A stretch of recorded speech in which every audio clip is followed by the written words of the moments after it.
this off by having the pledge, so if you wouldn't mind standing and turning to the flag. I pledge allegiance to the flag of the United States of America and to the republic for which it stands, one nation, under God, indivisible, with liberty and justice for all. So I want you all to be comfortable.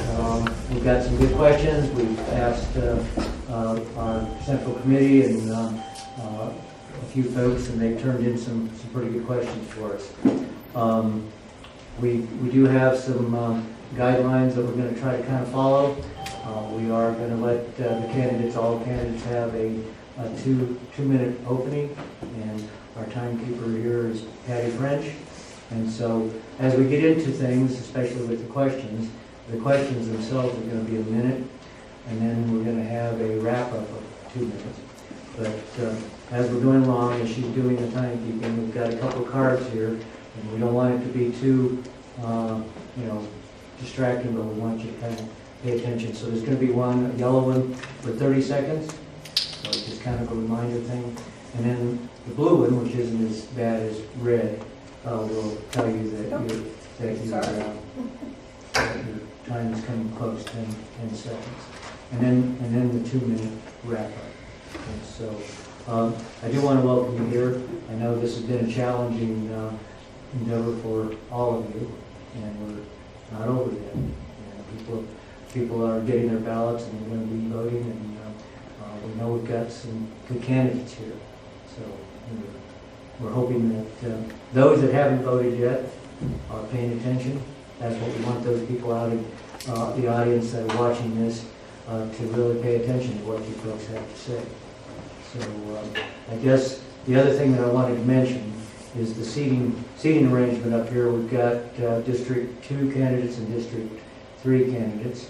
And just because of how things came out with the ballots, we want to know that the two individuals in the middle are the top name on the ballot for District 2 and District 3 and 2. So with that, welcome to you. I'm going to let you in your introductions give as much information as you want to. If there's something that you feel in the past forums you haven't mentioned, that time could be those things could be put into either your intro or your wrap-up. So with that, I think we'll go ahead and I'll just introduce by name who is running. So from District 2, we have Danny Wilkin and Kent Lindsay. Both good candidates. In District 3, Monty Giles and Joel Stevenson. So with that, then we're going to start with District 2, and we're going to have Danny Wilkin give his intro. Good evening. I'm Danny Wilkin. I'm seeking the Republican nomination for Montezuma County Commissioner District Number 2. My wife Jeannie and I have 4 daughters and 7 grandchildren that live here. I want to help maintain the character that we have, along with creating opportunities that will allow current and future generations to want to call this place home. I am excited to represent and to serve the residents of Montezuma County. It is my love of this community that gives me the passion to help make it a better place to live and to prosper. I am a small business owner and involved in local agriculture. We raise bison on our farms, and I serve on the board of directors for Montezuma Valley Irrigation. It is these experiences, along with my involvement in other organizations in our community, that help me to understand our diverse issues and needs. I will approach all issues we face with common sense and look out for the best interest of the county and its residents. I believe in creating partnerships and communication between municipalities and entities to create an atmosphere where we can accomplish our goals, whether it is economic issues and job creation, addressing social issues we face, or dealing with state and federal agencies on public lands. Serving as a commissioner has become a full-time job, and I will devote my time and energy to it. I humbly ask for your confidence and support in the June 30th primary election. Thank you. Okay, if we can then hear from Kent, please. Yes, my name is Kent Lindsay. I was born and raised in Montezuma County. Started out working here. My first job was hoeing beans in the bean fields. Worked my way up through going to City Market, working for Belt Salvage. Even took a little bit of stint of time working for State Representative Roy Wells. My wife and I currently own and operate the El Grande, which we've been there 40 years, excuse me. Been married 43 years. We have 2 sons, 2 daughters with that, and we have 5 grandkids, soon to be 6. Some of my experiences: I've been exalted ruler of the local Elks Lodge, been a Little League coach, 4-H parent, and a 4-H judge. I spent 19 years with the Cortez Volunteer Fire Department. I worked my way up from safety officer to engineer to EMTI, and finally made chief. After I retired from the department, I spent 8 years on the board, which I ran for and was elected. I was also involved with the county. Back in 1996, I was elected county commissioner, and I served 2 terms. In those years, we built a new jail, we paid it off in 5 years. Paid it off 5 years early, pardon me. We created the County Dispatch Center on a handshake with the City of Cortez. We also managed 2 major wildfires. Thank you, Patty. And one of the largest manhunts this country has ever seen. I currently serve on the board of Empire Electric. Along the way, I've learned from those experiences. I've learned that life is precious, and that we live in the greatest country of the world. And we need to defend those rights that we've been blessed with, and that's what I intend to do. Thank you. Sure, thank you, Mr. Lindsay. So with that, we're going to go to District 3, and we'll hear from Monty Giles. Thank you, Alan. Thank you, Alan. My name is Monty Giles, and I am honored to be running for Montezuma County Commissioner District 3. My wife Angela and I live on County Road H in Mancos, Colorado, where we have 2 children, a daughter and a son, that both go to Mancos school districts. I served in the United States Navy from 1986 to 1990. I was honorably discharged as an operations specialist, E5. I'm a graduate of Colorado Christian University with my bachelor's degree in organizational development. I'm currently an MBA candidate on hiatus at Baylor University. I own Circle Z Construction south of town, where I've been for 11 or 12 years. I have 20 full-time employees. We have benefits because I want them to have benefits, not because I'm mandated to provide benefits. I sat on the Mancos School Board for 8 years. For 5 of those years, I was president of the school board. During that time, we were able to build a new preschool and pay for it. And we also were able to get a BEST grant for $25 million on the school level from the state and move forward with redoing our high school. As a conservative, this continual shift to the left is really starting to wear me out. That's why I'm running for county commissioner, because I feel as though on a national level, our vote on the western slope does little good to continue developing the conservative values that we all hold dear. On a local level, I feel as though I can make a difference, and we can hold on to some of those conservative values that we all hold dear. Thank you. Thank you, Monty. So, Joel Stevenson, your intro. Thank you, Alan. I'd like to take this opportunity to thank you for the time to introduce myself. To those of you that may not know me, my name is Joel Stevenson. I'm the 4th generation to live here in Montezuma County. I have an amazing wife, 4 daughters, and 7 grandkids, which makes 6 generations of the Stevenson family to be here in Montezuma County. I graduated from Mancos High School in 1982. I then went on to Fort Lewis College for a year and a half before I decided that college wasn't for me. I then went into the School of Hard Knocks. This is where my real education began.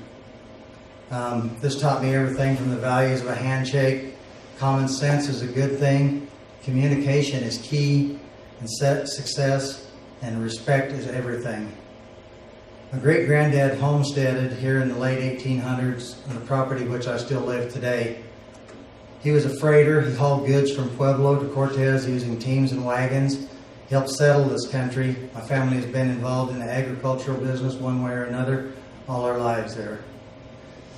I'm running for county commissioner because this is our home here. This is our community. I would like my children and my grandchildren, as well as all of yours, to have the same opportunities that I've had. We don't want our younger generation to have to move away in order to support their families. I'm not running for commission because I own a business or have any special interests in Montezuma County. I'm running for commission because you, the people of Montezuma County, are my interest. Currently employed with the state of Colorado Department of Agriculture as a brand inspector. Held this position for 23 years. Over the years, I've served on the Southwest Colorado Livestock Board for 2 terms. I now serve on the board as a senior advisory member. I served 8 years on the Montezuma County Fair Board, which 6 years of that I was the president. In my term, we became financially solvent as well as created the Montezuma County Bred and Fed program. This program allows every child an opportunity to show livestock that's born and bred in Montezuma County, and I was also the sponsor of the Ute Mountain High School rodeo team for 4 years. We are going to have to cut you short there, Joel. I'm right. sorry. Thank you. Lots of stuff that accomplishments. So those are important for the people up in the audience to know. We are going to try to stick to that as much as possible. So kind of watch for these cards.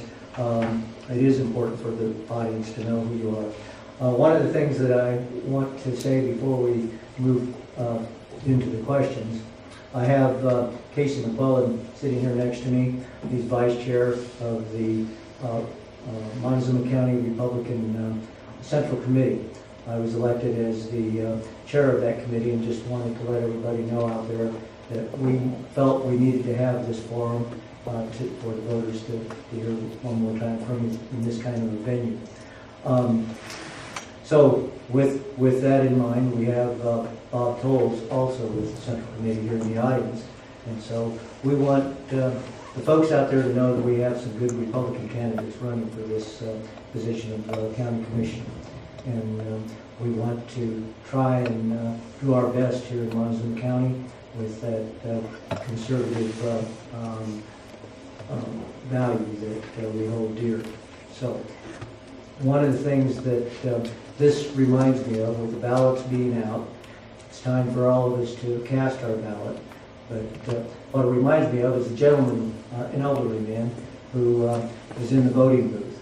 And it was time for him, and he was saying that before going into the voting booth, that this is important. I have voted for good people. I voted for some independents. I voted for some Republicans, and by God, I've even voted for some Democrats. But now, in the times that we're living in, if I have some strange urge to vote for a Democrat, I hope the good Lord strikes me down. So, with that, we're going to go into the questions, and hope that we can get through as many of these as we can. Casey had asked you guys, we have quite a few questions. We want to get through a good number of them because they are good questions. And so we might run a little bit long. We're looking at maybe 8:30 is where we may end up. And as we go into this, we may have to strike a few questions. And so those who submitted questions, I hope they don't feel bad that we didn't ask theirs in particular. And we consolidated some. Some of these questions were very similar, and so we wanted to make sure that the message came out to you from the citizens out there that had these questions.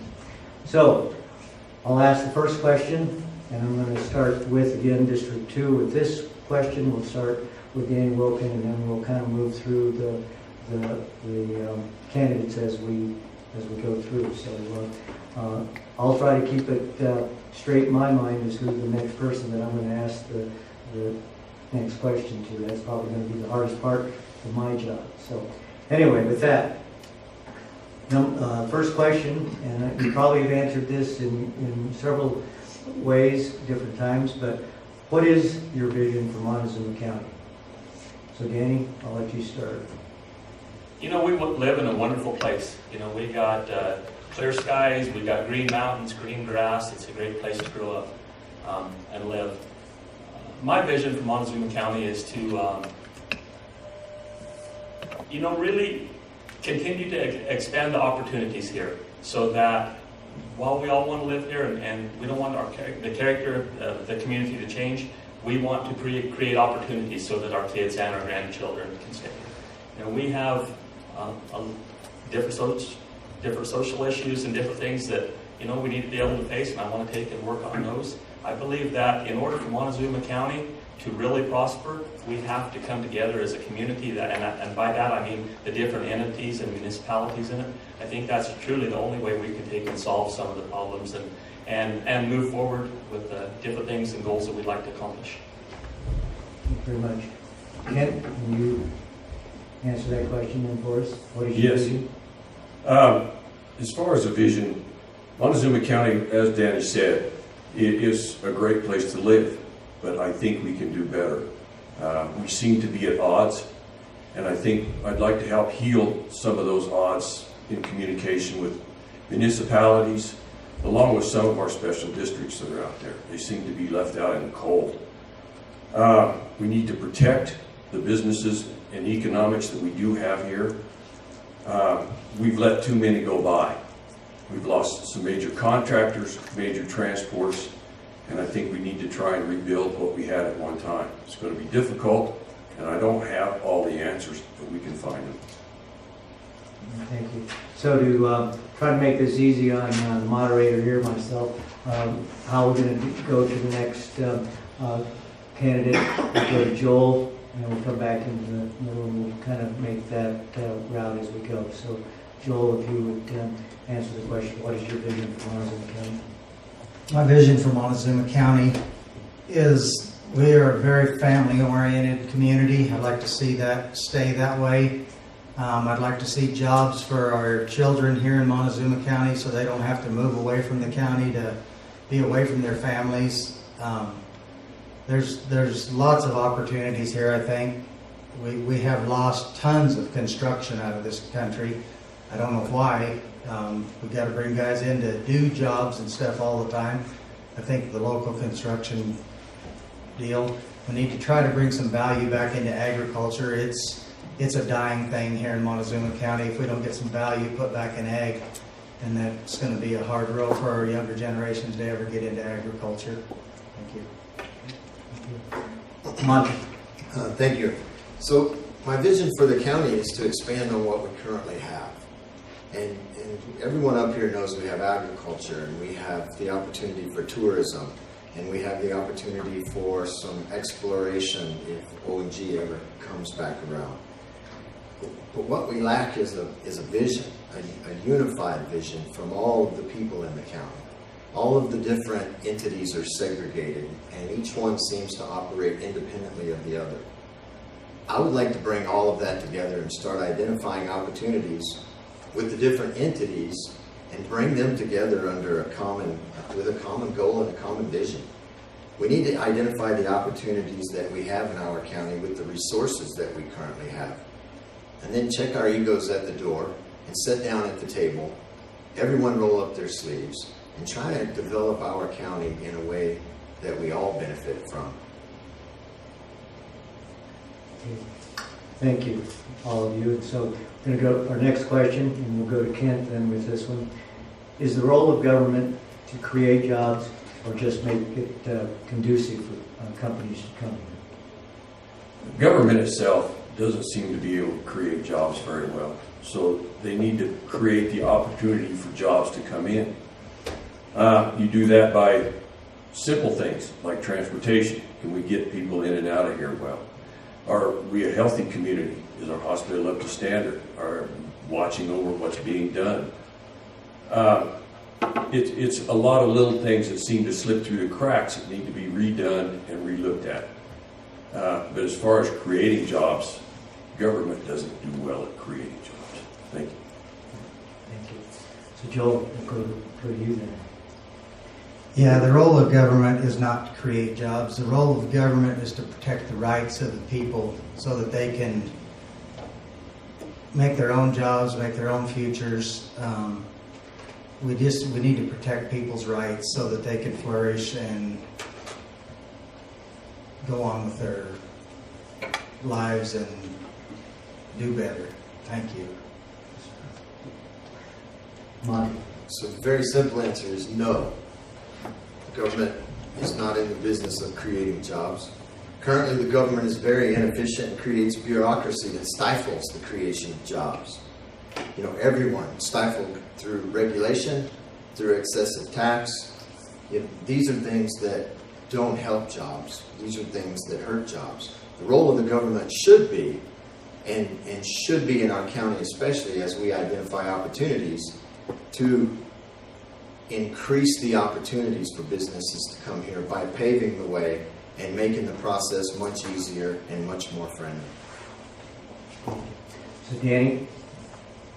No, I don't believe it's the role of government to create jobs, but I do believe with good communication and different things, you can create an atmosphere which can help to develop jobs.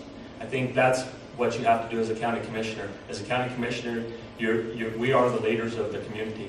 And where we may not be able to create jobs, though, we can partner up with other entities and businesses that are looking at moving here and trying to promote what we're looking for and a way to create jobs.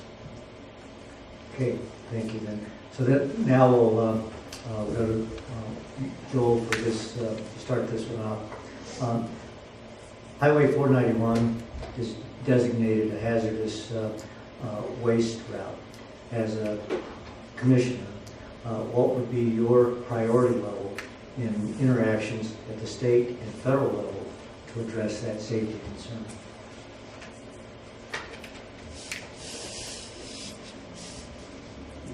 I believe that 491, I believe it's a safe route. That's why they picked it to transport this stuff. We haven't had any major spills on this highway. I think that everything we have in place, I don't know that we can do any more to protect it. There might be a few intersections and stuff out across there that might need looked at, but overall, I think it's pretty good. Okay, thank you. Monty? So certainly that's a CDOT road. Mm-hmm. CDOT has the capacity and the manpower to police that road accordingly. As a commissioner, I think that we keep our communications open with CDOT. If need be, contest. If need be, a lie based on the situation. But it's clearly a CDOT issue that runs through our county. And I guess what you can do as a commissioner is to just make sure that if you need to contest, you do. And if you need to ally, you do. Danny? So, go ahead. Sorry. You know, I think with Highway 491, it is a major corridor through here and carrying waste or anything. I think we have to continue to work with CDOT and look at making the necessary improvements that we need to it. You know, there's many miles of it from the state line coming in south that are single lane highways, and there's a lot of traffic on it. If we're going to be carrying other loads that are more hazardous and wasteful, hazardous waste, we need to look at making some of these improvements to help with traffic flow. There is also a lot of intersections in Montezuma County, from County Road P and probably even County Road N and some farther to the north, that need improvements just for our current traffic system. And so, you know, I think as the commissioners, we're the ones that have to continually address our concerns with CDOT, and, you know, a lot of times the squeaky wheel gets the grease nut. Thank you. Ken, Highway 491. 491, a lot of years ago, it was proposed to put in the STIP, the State Transportation Improvement Program, to widen that road to 4 lanes. And we had the governors, New Mexico, Arizona, New Mexico, and Colorado pretty much in agreement. And it sort of fell apart. And I'd like to find out where that's at, because usually when you put something in the STIP, it's 20 years. And there are, until recently, there were no turning lanes going for, you know, acceleration, deceleration, passing lanes going to the south. They finally fixed that, which is really an improvement. But If you can't get that done, widening of intersections, more markings, especially out around BB, CC, out in that area. But there's some good passing lanes out in that area too. Okay, this one's going to be a long question, so it's going to be tough for everybody, I'm sure. Make sure you hold up that card, Patty. Yes.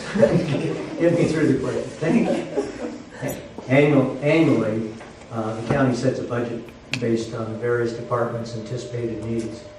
After the budget is adopted, there seems to be a flood of additional spending requests. And so how would you, as a commissioner, manage taxpayer money for the general welfare of the county and of the residents? And have you, in anticipation of this position, reviewed the revenue section for 2020 and 2021? I believe I'm up. Yes, sir.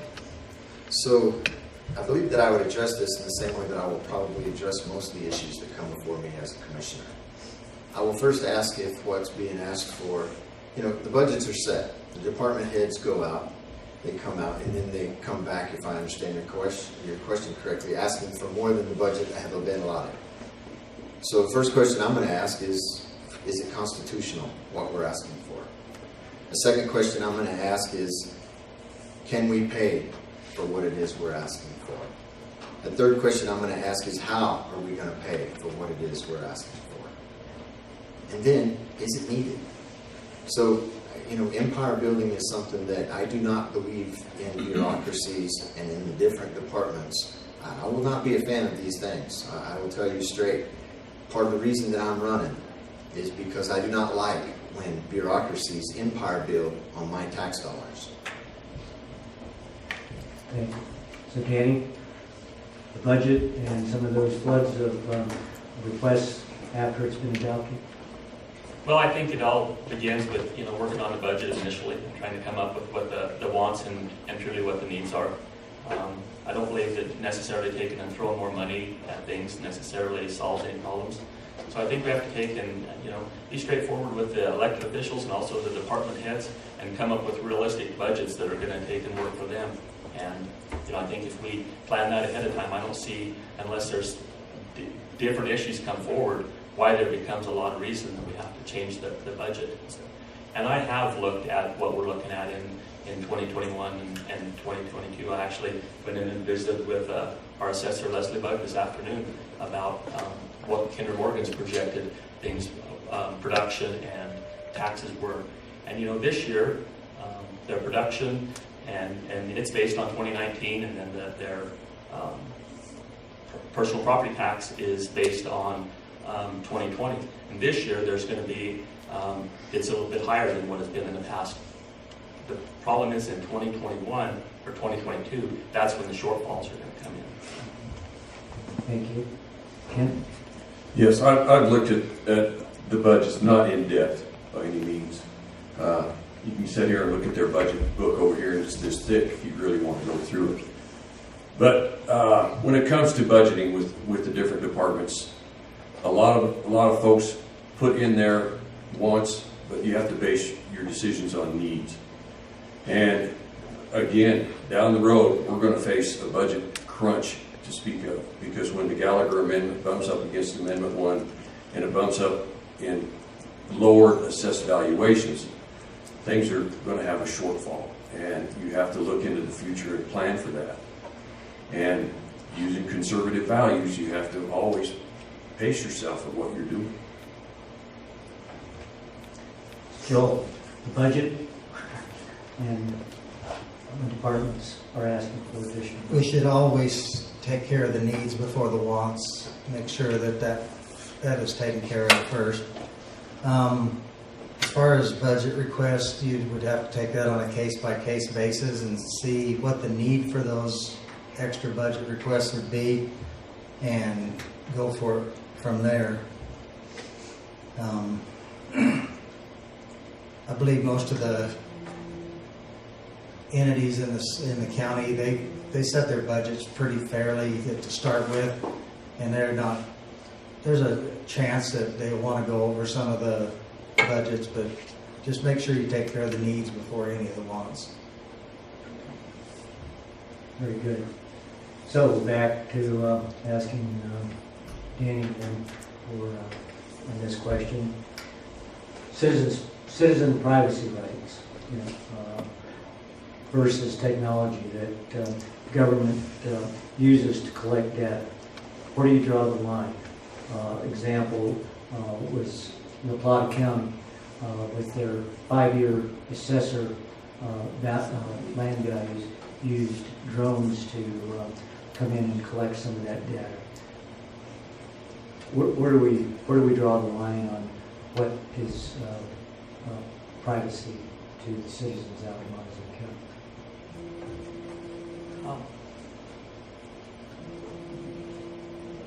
I think we have to look at that. I also, I don't believe that necessarily using drones can be a bad part of looking at, different properties. And there we have a lot of properties that are remote.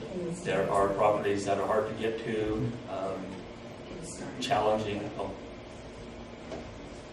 Sorry, we had a glitch with our time, so go ahead. So I think, I think drones are just a tool that you could possibly use. I don't think the government should be using them to take and spy on what people have and different things. But there is places where, it probably is pretty beneficial to look at properties with it just because of their location and the difficulty of looking at the whole site. Everybody ought to pay their property taxes because I've built a lot of houses out in rural areas and out in near the forest and in the mountains. And if we build those homes and then the residents don't take and pay their property tax and it stays held down like in an ag base or something, it's really hurting the whole community. Because our tax burden is spread out from schools to roads to even running the county on all of the citizens. And so I don't think we can be intrusive of it, but I think sometimes we do have to use the tools that we have available. All right, Kent, privacy rights. Yeah, privacy rights, that's pretty personal to a lot of people.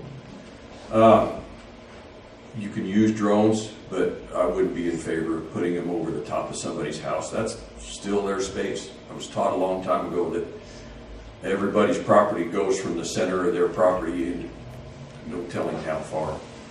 But drones used down the road, like the assessor driving down the road at the same time using a camera to collect information is probably a good tool. From there, otherwise, it gives you further reach for your assessor to go out into the county, to go out and save a lot of time, because there are a lot of properties, and the office over there is pretty short-staffed. Joel, what are your thoughts? I think that the assessor's office, if they want to use drones, they should call the people and ask them, you know what, do you mind if I use a drone to assess your property? If they say no, set up a time and go out there and assess the property. Go do a walkthrough with them.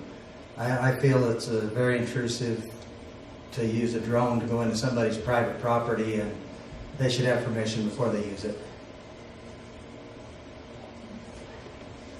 Okay. Monty? So it comes back to, is it constitutional? So each one of these issues should be weighed on its merit individually. If the one that we would like to talk about now is whether or not drones should be utilized to get into your private airspace, I would say that it's probably not constitutional. And there you would have to base your answers moving forward. But with regard to technology and privacy, many people have the presumption of privacy, however, don't do the things necessary in order to assure this presumption. So we have all been in the example where we're looking for a pair of sneakers one day, and we get off the computer, and then the next day when we hop back on, there's sneaker ads everywhere. So be careful that your presumption of privacy, and educate yourself on this, because what you've done is given up some of that. Thank you very much. I guess we're going to go to Kent on our next question. This one is, do you support more building codes, land use codes in the county?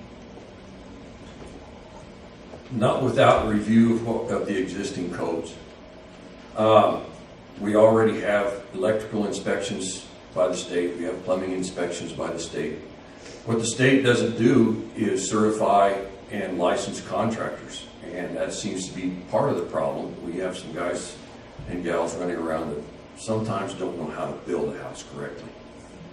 And without the state licensing contractors, we shouldn't. But with the land use code we have now, as I've stated before, it seems to be layered upon layered upon layered, and we need to peel some of that back. Make sure that it's beneficial and economic to the county, what we're doing. Joel? I currently sit on the P&Z zoning board, and like Kent said, we need to peel a lot of that stuff back and go over a lot of it. There's a lot of things in there that I believe myself need to be looked at and taken out of there. We've got to have some kind of a code and stuff to make sure everything goes, because not all builders are going to do it, but I think most people that are going to spend that kind of money to build a house, they're going to make sure it's done right, and we don't need code after code after code to make them do it right. Thank you. How about you, Monty? I believe that the commissioners are currently reviewing the land use code. At the last meeting, I overheard some of that conversation. So until that is reviewed, I don't know what changes should or shouldn't be made. But what I will say is that I will never support the adoption of the IBC as our governing authority on a county-wide level. I just don't support any additional bureaucracy or any additional layers of bureaucracy. What we need is to find and utilize the crafts that we have some skilled crafts in our county, craftsmen, that do not necessarily need to be governed by the IBC. So we rely on that. I do, however, support where it comes into health and safety issues.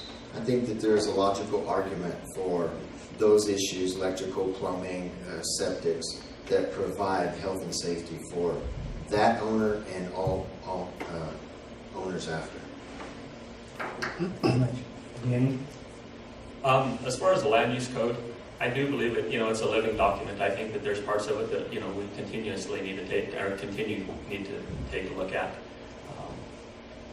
There's things that change with different things that the county affects. So I think we should always take a look at it. We don't want to become too restrictive of it. There's things in the land use code that if they're in there and we're not going to enforce them or we're not going to go along with them, then I firmly believe that that's when we should take them out, because the only way you can have fair governance and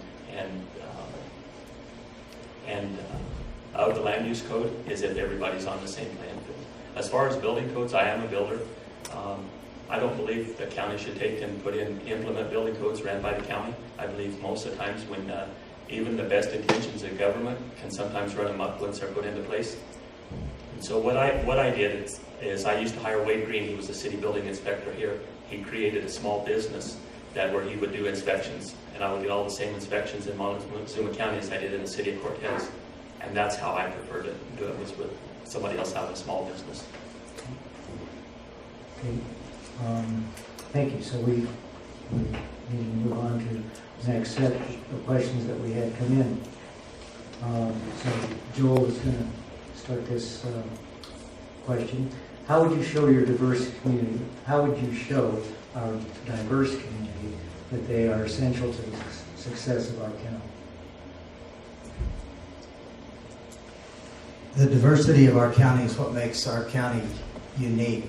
We have the Ute Reservation, we have everything right in and around this area, and we just all of us need to get together and work towards a common goal and to find common ground. And we need the diversity. That's what makes the world go round. Thank you, sir. Monty? Diversity is very important to me. On a very personal level, it is important to me. As I said, I was in the service. And in the service, you have every religion, you have every race, you have every walk from every part of our country and other countries, frankly. And you realize when you're back to back in a hot area, that it don't matter. It's just that he is your ally, he is your friend, he is your brother, and in my case, he's your shipmate. Locally, I have natives that work for me. I have a lady that works for me. I have everything that Montezuma has to offer currently works for me. And it's a pleasure having them. But especially if you consider what's going on nationwide right now, this is an issue that we as a county should always embrace and move forward in the most positive of directions. Danny? As Montezuma County Commissioner, you're serving the county as a whole, and so I think you have to take and understand the diverse issues, the diverse people, the diverse diversity of us. That's why for a long time I've tried to attend city council meetings, the town of Dolores, town of Mancos, sit in on school board meetings and different things, is because that's the way I took and feel that I was learning all of the issues that we was taking and being faced in our community. And so that's one of the ways I think we deal with diversity is by being involved and realizing that it's just not what my opinion is or what your opinion is. That is, as a whole, we represent 26,000 people. And so we have to take all of those different views into consideration and still make the best decisions for Montezuma County and its residents. Ken? Yeah, we are a diverse county, as these gentlemen have said. Not only in cultures, but in heritage, but also even where we live. We have a lot of micro communities, to say the least.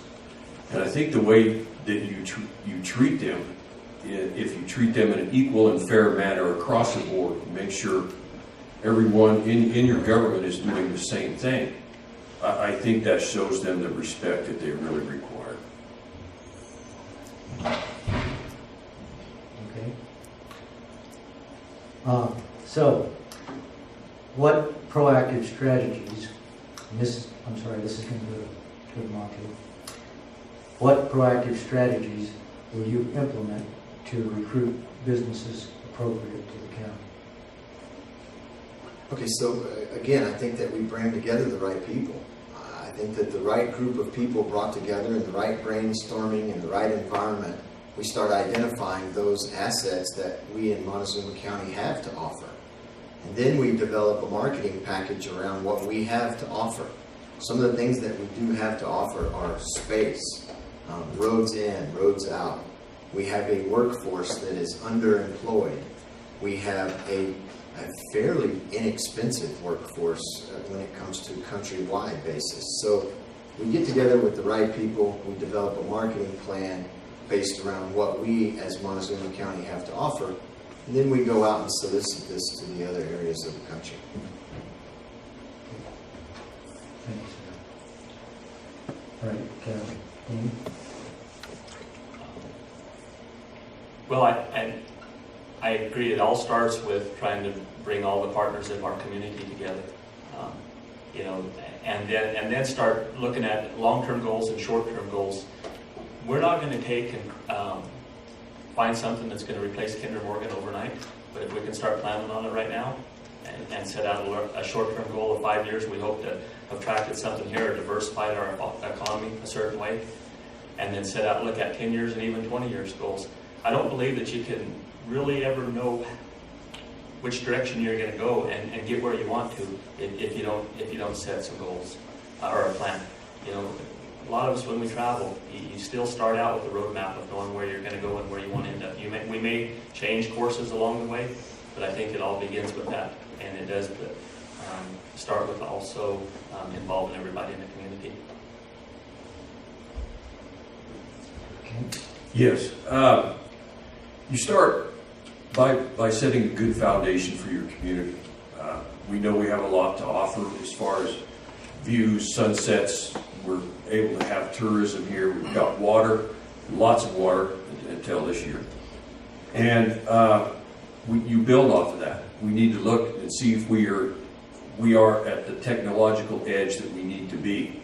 It's very expensive to do that, but we need to look at digital enhancement. We need to look again at roads coming in here. Can we handle what needs to be brought in? We know we're not probably we will never see heavy freight. At one time, there was a rail system down in Gallup that was going to come through here to Crescent Junction. All that's gone. But let's just make sure that we're able to handle something before we go out and look for something. Joel? I believe that we need to try to get, actually, I was with Alan the other day at the Republican headquarters, and there was a truck driver come in there, and he says, why can't we pick up freight in Montezuma County? He said, every time I drive somewhere from the north to the south or the east to the southwest, he said, I got to drive through Cortez to get it. He said, this would be a perfect spot to warehouse stuff.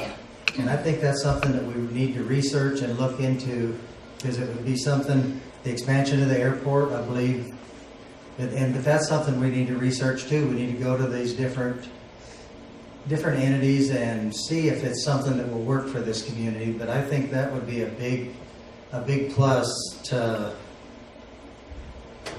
bring something more to Montezuma County. Okay, so how would you organize, plan, and prioritize your work as a county commissioner? And that's going to go to Danny first. So, are you good? Do you want me to repeat that? Yeah, go ahead. How would you organize, plan, and prioritize your work as a county commissioner? As county commissioner, it's going to be priority number one for me. There's going to be there's challenges, there's different issues that you have to take and face on a day-to-day, sometimes hour-to-hour basis. But I still think you take a look at the whole big picture of the county.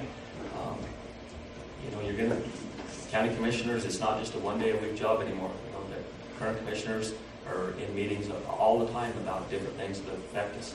I think you just have to have good scheduling, know what's important, and do your best. Kent? Yeah, being a county commissioner, you have to organize around what you perceive you're going to be doing for that week, that month, and hopefully that year. You gather information, newspaper, TV, and even listening to people in the store, City Market and Walmart or wherever. I mean, I used to go into City Market to pick something up, and it'd take me an hour to get out of there. But those people have ideas, and you gather yourself together, and then you sit down before the week, before the commission meeting, go through the agendas and see what's coming up, make sure your planning's there, and get ready for your meeting. And see what walks through the door, because you're always going to be thrown a curveball. Very good. All right, so where's Joel? Yes. No, the county commission job would be my number one priority. My entire life, I've worked 2 or 3 jobs. I've always seemed to make everything balance where nothing else ever suffered from one or the other. I'm in a position right now that I do work for the State Board of Stock Inspections. If I believe that I can't contribute 100% to the county here, I will retire from the state. I've been there long enough and focus 100% to Montezuma County.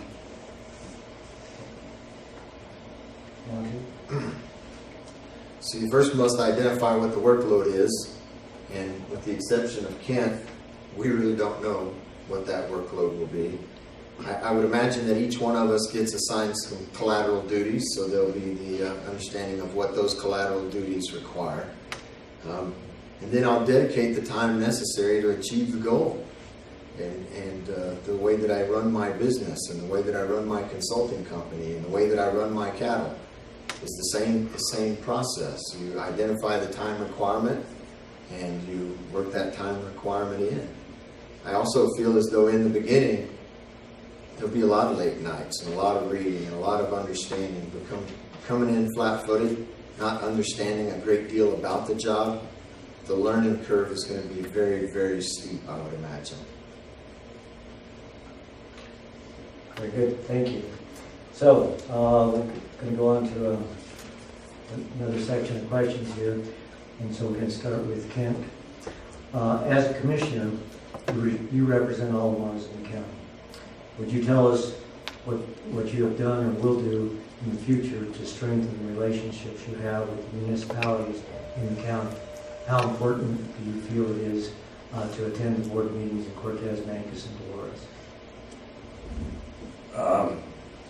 Attending the board meetings, maybe on a quarterly or semi-annual basis, is pretty, I guess it's almost more than you need. Your communication comes with sitting down and having direct meetings, going to their workshops and sitting there and visiting with those folks. We used to have what we called breakfast with the municipalities. We'd sit down once a month and have breakfast with a different municipality every month, and exchanged ideas across the board. I mean, if people came into the cafe or restaurant, they were welcome to sit with us, so we could maintain our open meeting regulation that we had to meet. But that's a big part of it, is sitting down and just visiting with these folks, kind of on an informal basis, and then going to their meetings and see how you progress. Thank you, Joel. Through my job as a livestock inspector, I'm out in the community all the time. I've got a very good working relationship with the Ute Mountain Ute tribe, the sheriff's department, and the different municipalities through my job there. I believe I'm a step ahead of some of the guys because I've already been there and forged these relationships with some of these entities. So I think it'll benefit me a bunch. Thank you. Monty? The municipalities, Dolores, Mancos, Cortez, this is one of the exciting opportunities that I look forward to. This is one of the things that I really, really enjoy, is developing the relationships to such a level that, yes, we catch up on a weekly or a monthly basis, but then the relationship is such that we have real-time communication. So, Mancos has an issue or an observation or something to deal with, the relationship is close enough for them to pick up the phone and call me. These are the type of relationships that we should develop and that are very exciting for me to develop with the municipalities in our county. Danny? I believe it's important to attend many of the different meetings as you can, just like attending county commissioner meetings in person. It's not necessarily what you can take and read in the minutes or what you can see even now on YouTube. It's being involved and being in the personal conversations that goes on. That's where I think these, if you meet with all the different entities ahead of time and you start forging these relationships, then if you do have challenges or if there's an issue, you already have this relationship established. And by being at the meetings, I think you get a lot better feel for what they really are being faced. And at the same time, you're representing Montezuma County, and the folks that sit on these boards, they are Montezuma County residents, and the people that are in these meetings also, they're Montezuma County residents. So to me, it's just one more avenue to be able to have communication with your constituents. So, this one's going to go to Joel first. And the old M&M truck stop, it's an eyesore. It is private property. What is your solution? What are your thoughts on old M&M? Right now, I believe that our current county commissioners are working with the folks that own that place to get it cleaned up. There is another deal that the Ute Mountain Ute tribe has expressed interest in it to turn it into some kind of a museum, an outdoor museum or something. But it definitely needs cleaned up and something needs to be done. Monty, old M&M? Yes, sir. It is indeed an eyesore. My office is south of town. I believe that, the whole south part of town could use some help, frankly. But I don't know if that is proper for the help to come from the county. If there is ordinance that could be enforced that's on the books, perhaps that's done. But anytime we start talking about private, public operations, you really have to start thinking about whether or not, one, it's constitutional, and two, who the private part of the private-public participation is, because many times the private-public participation happens in the good old boy system, and the private part of it excels greatly at the expense of the public part of it. You know, with the M&M, that's been an ongoing issue for the last 20 years. And probably what led to its downfall, and at least the condition it's in right now, is because of the fuel spill that was there. You know, the current commissioners and administration has started working with CDPHE to come in and actually clean up the fuel spill. That has been a hindrance because the M&M has changed hands multiple times in this 20-year period. But that's one of the things that's always stifled any further development with it. So I believe by the Montezuma County Commissioners taking and working with CDHPE to help bring someone in to clean up the spill, then it's going to broaden opportunities for some other type of whether it's demolish it and rebuild or something that's going to bring other opportunities into that spot. Kent? Yeah, with the state coming in and probably cleaning up some of the dirt and the spill that's around the M&M will help tremendously. But it still goes back to the owner. Is the owner willing to relinquish that in some form, whether we purchase it, whether it comes through as a tax sale or whatever? If Montezuma County could acquire that, then, without weaponizing our land use code, which I'm totally against, if we could acquire that in some form, then we have opportunity to work with the Ute tribe, or we can work with some of our operators south of town and clean that up. We have a landfill. We could put some of that in our landfill. We also have some guys in the salvage business just south of there that would, I'm sure, be glad to take some of that. Okay. Thank you. All right, so I think we've gone through.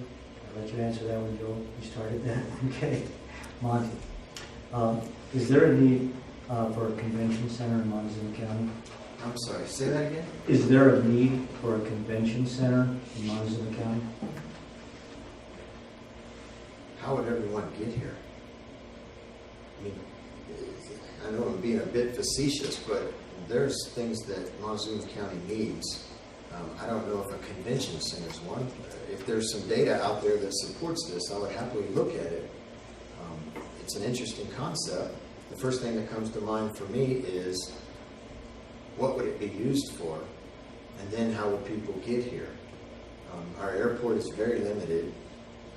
Getting here requires you, if you're coming from Denver, to go across a couple of passes. So winter really becomes an issue. So I'd like to see some data on that if someone has it. And I'm open to any type of economic development if the data supports it. Okay. I think you look at anything as far as economic development, but I think there's a lot of other needs that are more pressing than putting a convention center in there. And I also always believe that just the county is the best party to take and do that. If there was going to be one, I think it would probably need to be more through the city of Cortez. That's where the mass of the people are. That's where most of your restaurants are. You would put it in that area. So, in my mind, if it was going to be, I would look to the city of Cortez to put that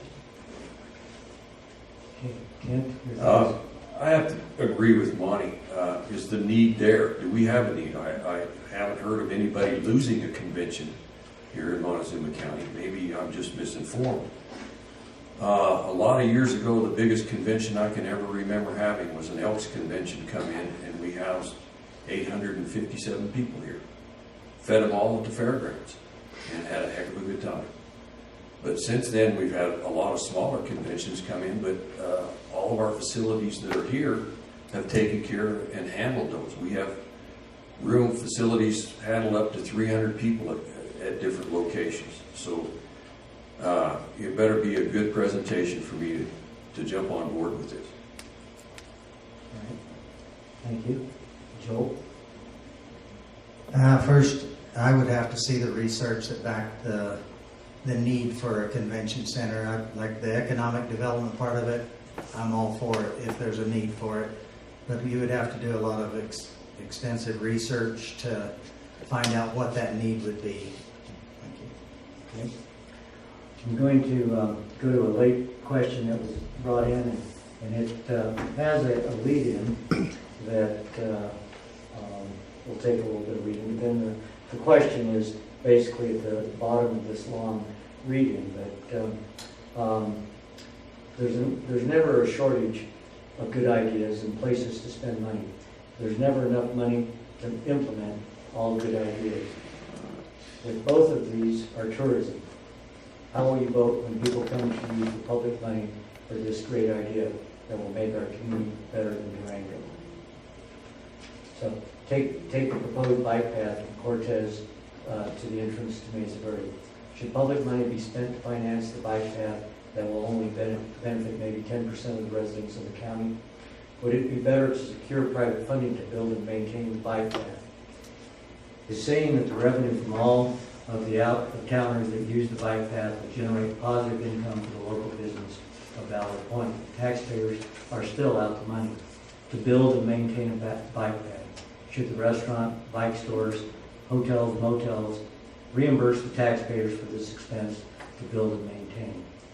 The way these taxpayer funded programs are set up, the taxpayer is always holding responsible to pay the bills. Do you agree with the statement, the county commissioner should only be involved in projects that private enterprises cannot do? So that's the question, and we need to go to Danny with that. I think that was first last time, wasn't it? Okay, it's possible. All right, so All right, I'm sorry. Oh, okay. Okay, that lead-in, so. Did I get as much time as the question? Yes, sir. And No, I'm kidding. If you need some more. The bike path, when it comes to surface, I'm in favor of looking at the bike path, but tax dollars to the bike path, no. If the bike path comes to realization, the sheriff is going to have to be involved because we're going to need some kind of oversight out there. Also, who's going to clean up the mess? I'm sure there's going to be paper, and there's going to have to be restrooms out there because somebody's, sorry. But along with that, like we see today, there's a risk of wildfire in that area. Plus, right-of-way, you still have to find right-of-way for some of that.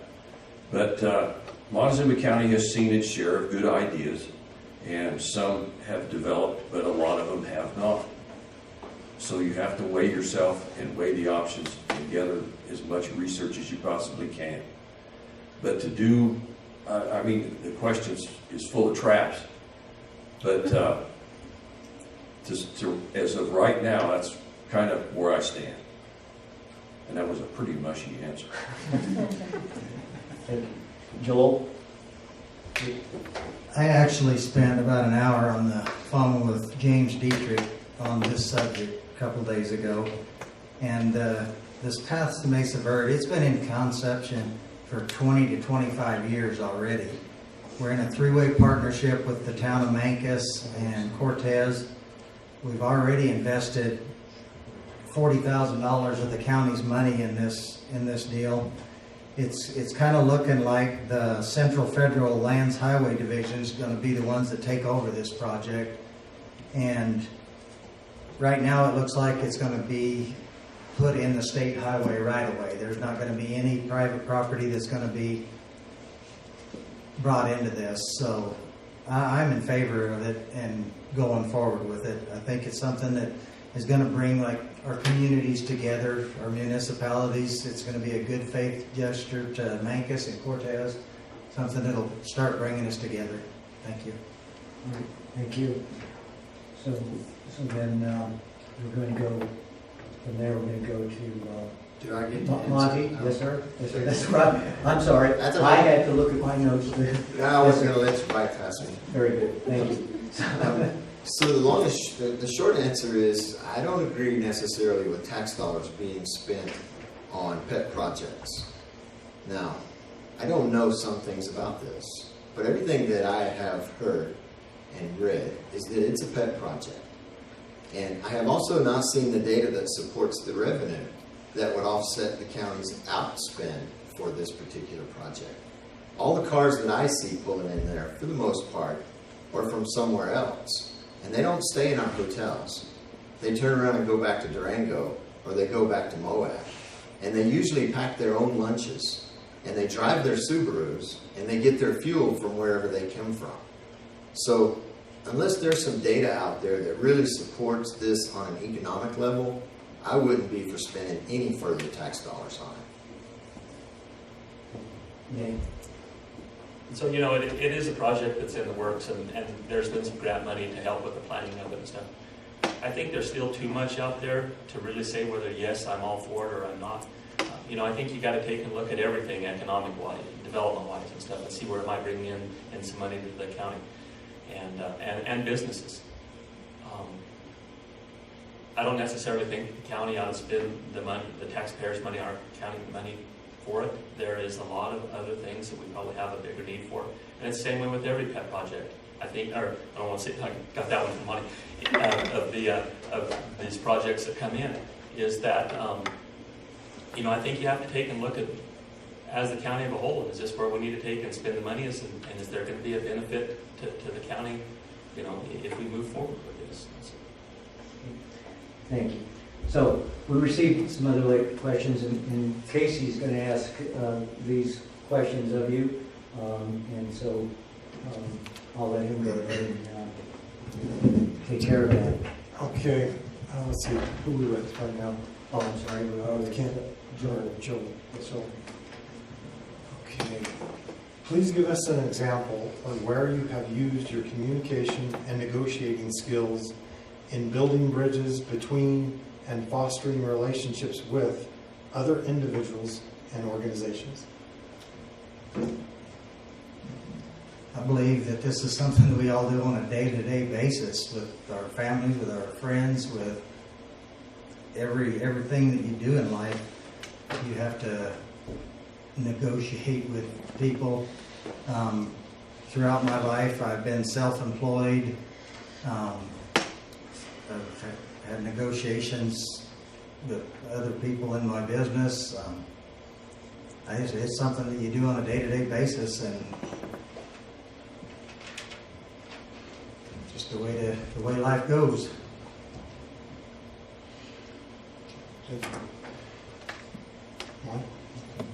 So there are many examples, but it comes back to one of the reasons I'm very excited about the opportunity of this job.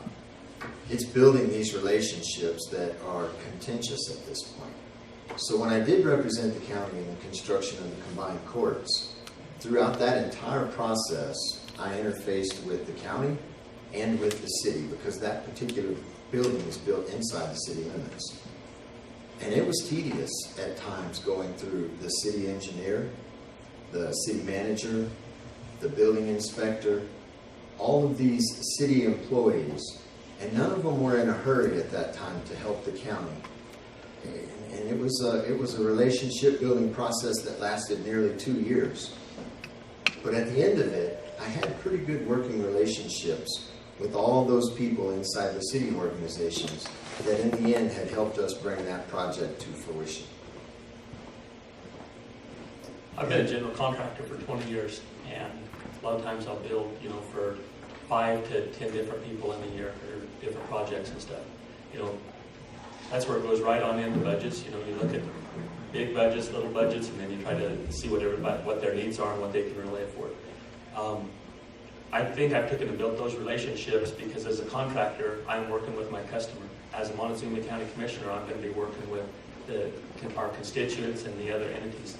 I think you take and pull what I've learned as a general contractor, and that you don't, just how you take and approach things, you got to take and approach things with professionalism and respect.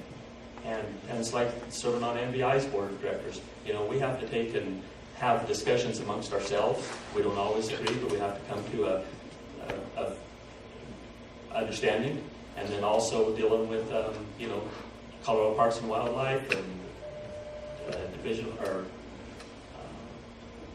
DWCD and different things. It's working on these different relationships in this avenue today. I can give you 3 examples. First one was the jail. In a contentious atmosphere with the municipalities, we built the jail out there and traded part of the land to the city for curb and gutter and streets on a handshake. Same way with the dispatch center. We worked with all entities involved in that dispatch center and completed that facility on a handshake with the city of Cortez. But the crowning jewel was working with the BLM and the Forest Service, and even up to the Secretary of the Interior, negotiating on Canyons of the Ancients. The only thing we lost out of there was mining. Everything else was kept in there, just through negotiations. Okay, thank you. Next one. This one goes to Monty. When faced with a complex issue, do you typically figure it out yourself or solicit help from others who may be more knowledgeable in that area? Give us an example. So this comes back to running my own business for many, many years. I have always tried to hire people that are much, much smarter and more capable than I am. It has made me quite successful. If there's something I don't understand, I go to into a learning environment where I try and find the professionals. I try and find the experts. There is usually an expert for every issue that's out there. You just need to lay your hands on them. And you bring those people together, and then you develop the information needed to make a good decision based on educated facts. And yes, you absolutely bring the people together necessary to make an educated decision on all issues moving forward. That's like even in my general contracting business, you know, I have a good bunch of subcontractors that a lot of them I've worked with for 20 years, some less. But, you know, I try to take and rely on their expertise, and, you know, that makes projects go a lot smoother. I want people that know their job. I don't want to have to take and micromanage it, and let them, and same way with employees, let them take and do what they need to do and move forward. Okay. Yeah, I can't disagree with this. You surround yourself with the smartest people you can find. Sometimes it's difficult, sometimes it's really easy. I guess you look at your business and you try and form opinions based on their opinions and their knowledge. To do anything less, we up here, commissioners, don't have all the answers. You possibly can't imagine some of the decisions you have to make and where you have to go to find some of those answers. They're out there. You just have to dig and find and surround yourself with the best people you can. Joel? I've always, in my entire life, tried to educate myself in everything I do. I look to other people for answers. One thing I've always learned is you learn more by listening than you do talking. Thanks. Okay, hold on one second. Okay, this one goes to Danny first. RS 2477 historical roads are granted to the public by due process of law. Those roads by law are under county jurisdiction. The Forest Service and BLM have closed some of these roads. Are you going to uphold the citizens' legal rights to these roads and trails? I think you take and recognize that they are county roads or county jurisdiction roads. That doesn't necessarily mean that I think we want to take over the maintenance of them. Some roads that are RS 2477 now are no more than a trail. Do we want to take and turn them into where we have to take and do road maintenance on them? I don't believe the county taxpayers probably have the funds to do that. I think that everything that we can show that was a county road and traveled before the Forest Service was formed, I don't think you give anything up. I just think you have to be very cautious on how much maintenance and different things you want to put into it. Tim? Yeah, 2477 roads have been in contention ever since I can remember. And I think Monty said at the last forum, goes clear back, what, 1936 is what you said? 1866. 1866, my mistake. 1866. But for the Forest Service closing roads, I'm totally against that. But The question comes is how much money in legal fees do you want to spend in fighting these? Sometimes the best option is just working with the local BLM and Forest Service on trying to keep those roads open. Trying to educate your public not to tear those roads up is another problem. That's some of the contention that they face in closing those roads. If we can keep from destroying that, maybe we can keep them open. It even goes back to cattle drives. Some of the cattle drives are still on our maps. And hopefully every year you review that road map and keep those roads there so we can keep those open. Joe? I'm in favor of keeping control of everything we can at a local area. The road closures, I own land up above Mancus that they've closed the roads to and then come back and said, well, we'll give you a key to the gate to get in if you want to get up there. I don't want a key to the gate. I want access to my private property. And I think that we need to keep as much local control over these roads and stuff as we can. Thank you. Okay, so thanks. Yes, we need to be aware of what we ask for. We might get it. I think that in 18, the current commissioners, perhaps Commissioner Lambert was on at that time. I know that there was a letter that was drafted outlining 17 roads as 2477 roads. Now, I'm not sure if the feds ever took action, if there was ever any legal action taken against the county for declaring those roads to be 2477. That'd be a good question. And it comes back to what Kent was talking about. You know, how much are we willing to spend for the fight? So, you know, if there is a 2477 road out there, you have to identify that it was a 2477 road. Then you go into the actions of protecting it if you deem it necessary. And many of the 2477 roads are 2 tracks now. And I get that 2 tracks in the trails, most of the users themselves would maintain. And that may be an argument worth having. That's all I have. All right, well, that's the questions that we have, gentlemen, and I appreciate your patience with some of the questions and how they were presented. So I hope you know, felt comfortable about being able to answer those questions for us. So I appreciate that very much. We're going to go ahead and let you have a minute wrap up, and I think we'll go to District 3 first to let Monty, if you'll start to give your wrap up. That would be. Yes, sir. Thank you very much for the opportunity to have this forum. COVID-19 really got into the way of our forums, and I am happy that we're here. So with that being said, thank you very much. I am concerned of our continual shift to the left. And as I said earlier in this forum, it stresses me on a federal level. But being on this side of the mountains, all we can do is vote. And many times our vote is negated by the eastern slope. We know this as conservatives. Locally, we can try and maintain what we consider constitutional rights. We can make actions and take actions as commissioners that are within the Constitution. We can protect those things that we consider civil liberties. COVID-19 was a great illustration of us handing the keys to the state and Fed level and closing our stores and closing our restaurants and closing our hair salons and our gyms without contest.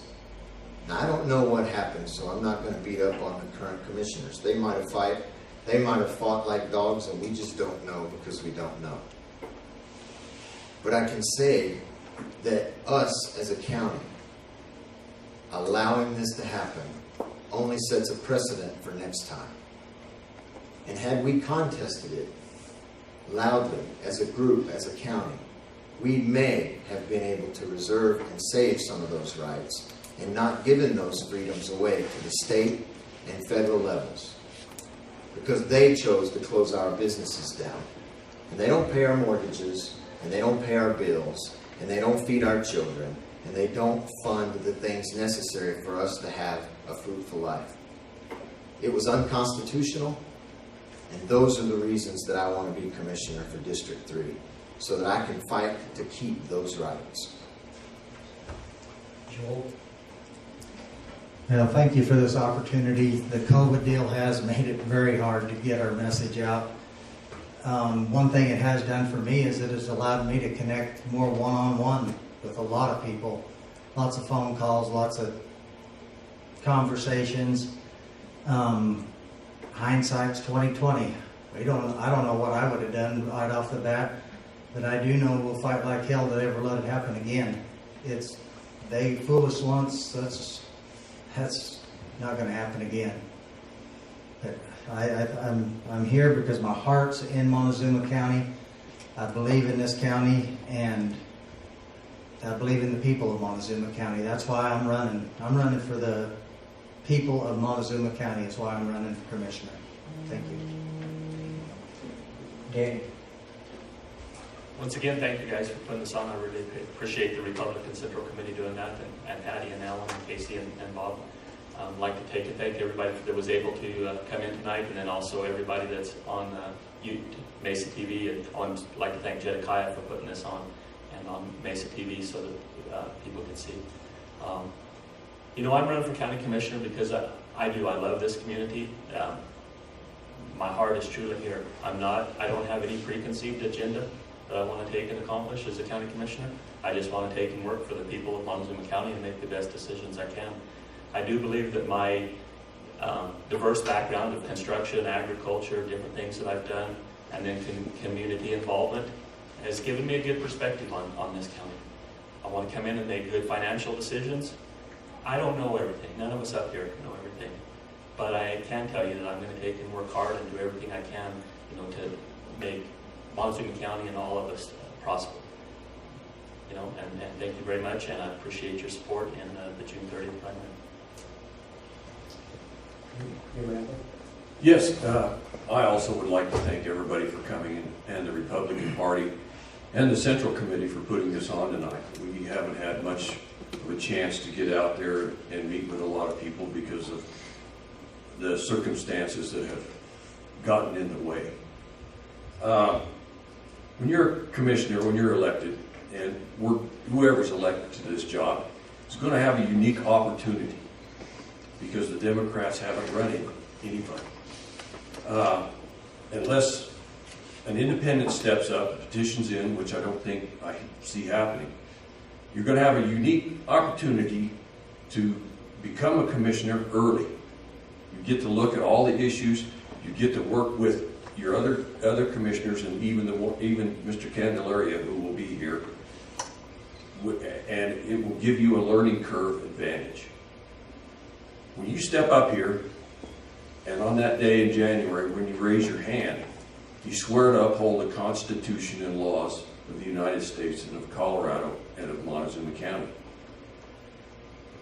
It changes your world because you take that oath seriously and to heart. There's no fudging, because there's too many people out there that will catch you and call your name out and say, hey, this is not right. And that needs to be done. And I've had it done to me. Sometimes you slip. We're only human. We make mistakes. But I will leave you with this. Abraham Lincoln gave a speech at the Cooper Institute in 1860. Let us have faith that right makes might. In that faith, let us dare to do our duty as we understand it. And in those words, that's what I intend to do. So I appreciate your support. Get out there and vote and do your duty. Thank you. Well, thank you, Jim. Thank you very much. You guys have heartfelt answers to this, and I appreciate that very much, that you're stepping up and looking at those positions. Is there anything? It's 4 great candidates here, so good job, guys. Thank you again. I Right. appreciate it. So thank you, everyone in the audience, and I guess we're done.